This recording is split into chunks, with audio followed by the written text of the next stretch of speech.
kesenangan orang ulama. Ulama itu beda cara senang karena mereka penjaga agamanya Allah. Niku nak untuk jawaban ku seneng. Senajan to ya ora entuk dhuwit.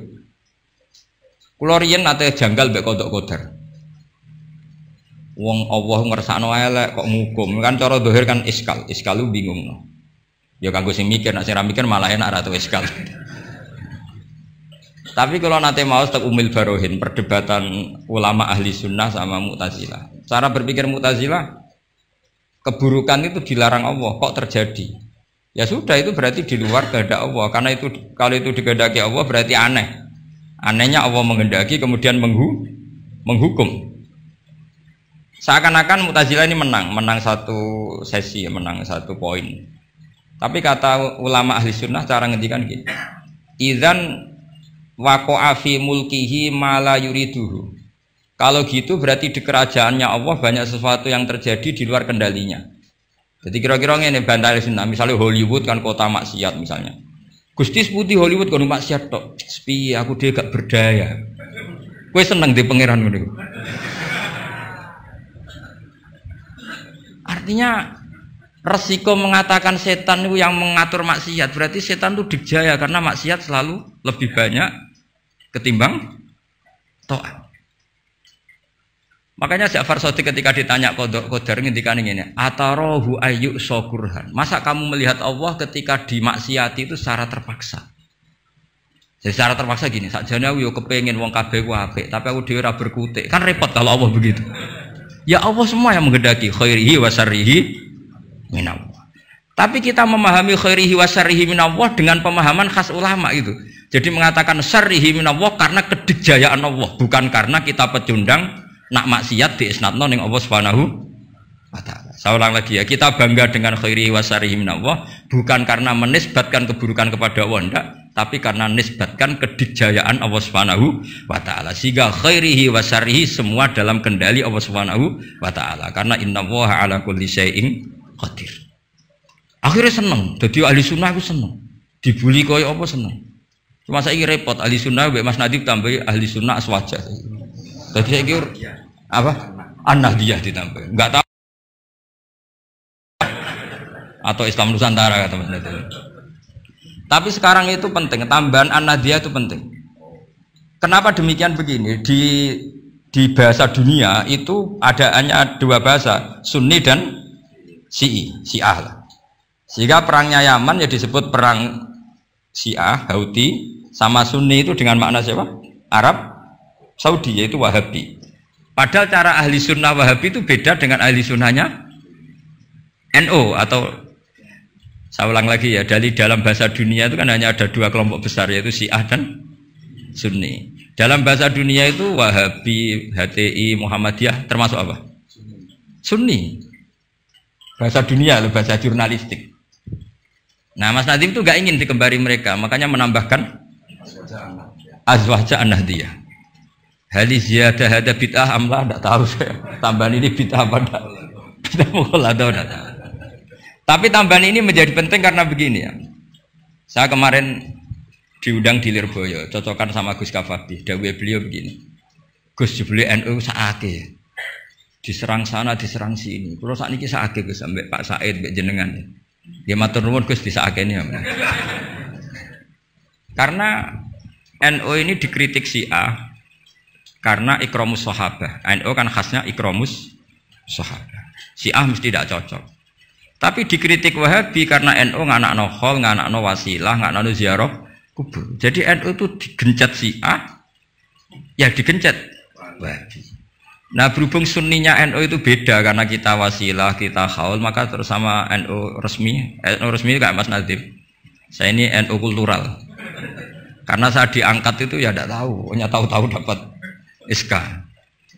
Itu ditambahi ahli sunnah wal jamaah no an-nahdiyah. An-nahdiyah ini sebagai penegasan tadi. Ya ahli sunnah, ikramus sahabah, tapi ya percaya wasilah, percaya ziarah nopo kubur.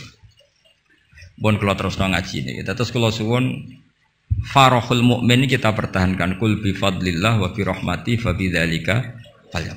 Dia seneng carane macam-macam. Misalnya jenengan seneng Indonesia. Lho negara dikorupsi mulai zaman dhisik nganti saiki kok tetep sugih wak saking apike negara, saking sugih-sugih negara. Negara dinti ku ora usah dikorupsi wis bangkrut. Indonesia ku dikorupsi ene ana tetep sugih. Hebat mboten Indonesia. Oh niki mboten kok dukung korupsi mboten. Nyifati kekayaan Indonesia. Pokoke sementing akibatnya ku seneng. Wis nyifatine keliru-keliru lah, pokoknya akibatnya ku seneng.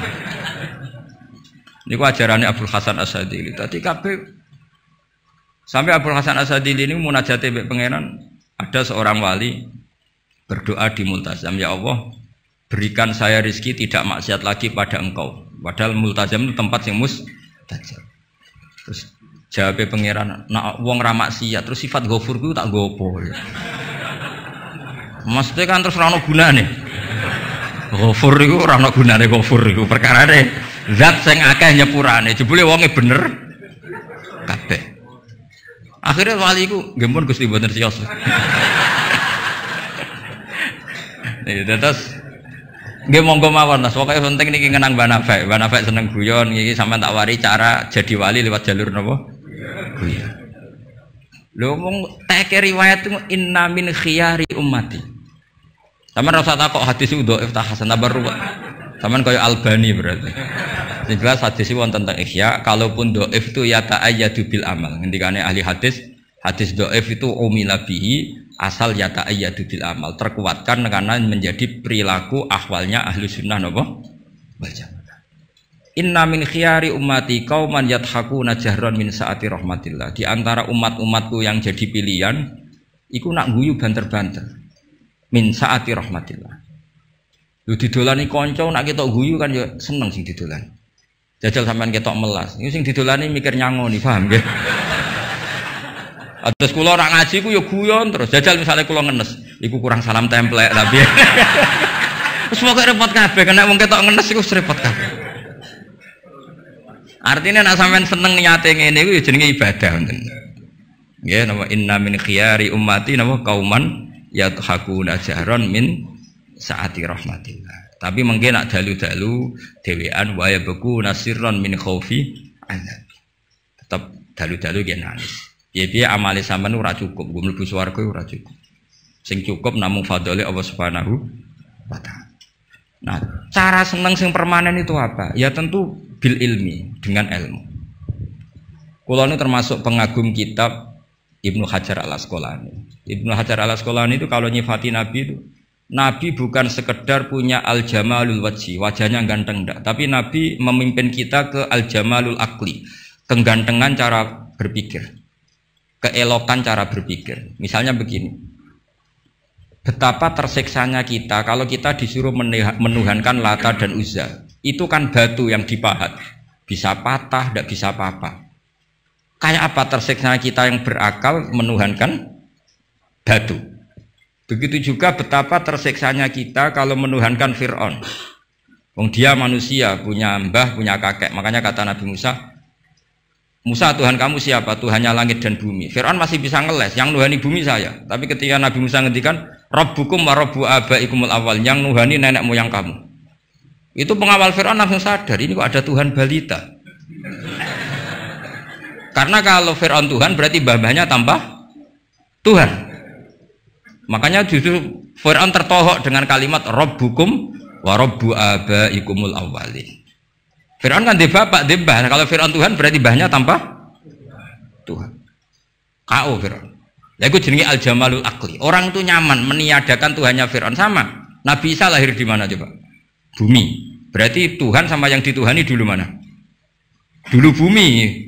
Berarti kan nggak mungkin dia Tuhan. Wong lahirnya dulu bumi. Itu jenenge al-jamalul akli. Apa? Al-jamalul akli. Beda dengan Islam. Yang jadi Tuhan itu siapa? Al-Qadim, Al-Awwal, zat yang sebelum alam raya ini.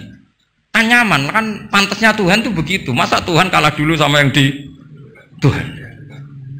Itu jenis al-jamalul akli. Orang menjadi nyaman. Akhirnya nak nyaman kakak tiang sinau itu guyu-guyu dewi. Sementing radinceng wong darani stres, paham nggih.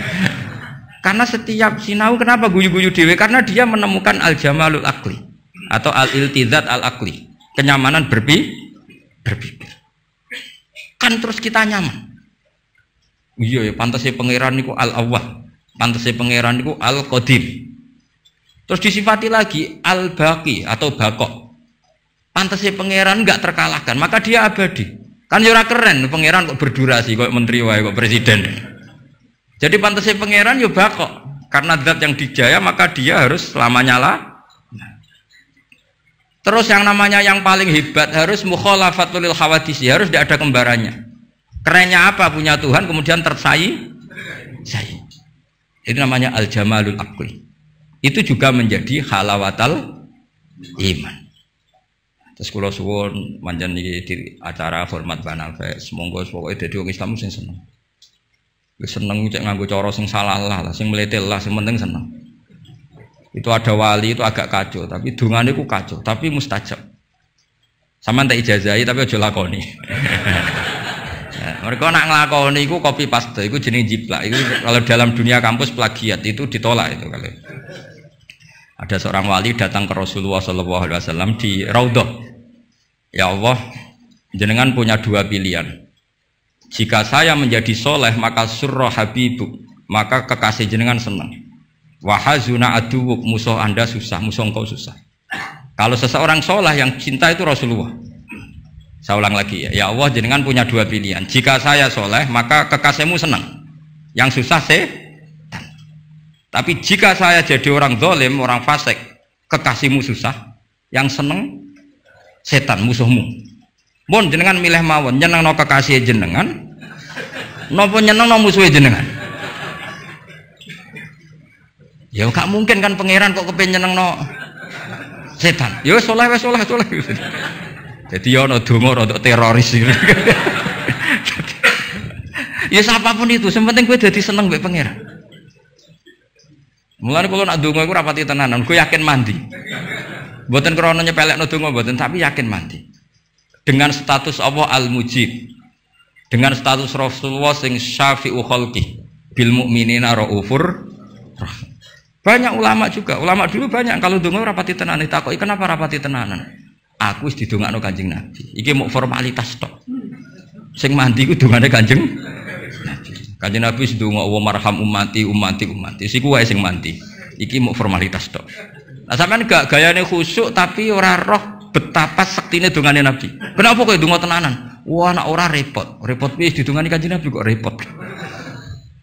Maksud kula nek sampean jenis wong sing ra serius, cara berpikir seperti itu. Bukan tidak serius karena tasahul, karena tahawun, karena istighfar. Tapi kita santai karena yakin Allah Al-Hadi. Kalau Allah Al-Hadi maka sifat ini akan efektif ila yaumil qiyamah. Mulane dawuh Rasulullah SAW, la tazalu ta'ifatun min ummati zahirina alal haq la yadurruhum man khalafahum. Sebagian riwayat la yadurruhum man nawahum. Selalu kelompok umatku akan selalu zahirina alal hak, membela mati-matian kebenaran. Coba Uni Soviet kayak apa, negara komunis 100 tahun. Ketika ada persemakmuran langsung jadi Uzbek, ceknya Tajikistan. Kita dijajah Belanda 350 tahun. Tahu ono tragedi PKI. Tapi sekarang santri kayak apa? Malah ono hari santri bareng. Bareng wis mulya ora di menteri bingung ya. Tapi betapa karena agama ini diurus Allah, kita melalui fase kayak apa saja tetap agama ini jalan. Kenapa? Karena Allah Al-Hadi. Sifatullah pasti nafidah, pasti muas. Ya ngoten mawon. Assalamualaikum warahmatullahi wabarakatuh.